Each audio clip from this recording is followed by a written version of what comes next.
अब आज कर्नाटक कोर्ट का फैसला आया है और मोहतरम जज साहब ने कहा कि पर्दा हिजाब इस्लाम का हिस्सा नहीं है। मैं देख रहा हूं कि सूरह अहज़ाब में सूरह नूर के 24 नंबर आयत नंबर 30 उसमें कहा गया है कि ऐ ईमान वालों अपनी नजरें नीचे रखो। ईमान वाली औरतों के लिए नीची नजरें रखना है, अपनी जीनत को जाहिर मत करो।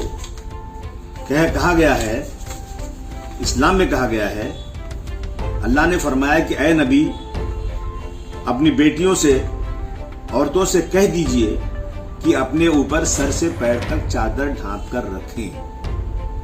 उसके बाद यदि कहा जाए कि इस्लाम का हिस्सा नहीं है,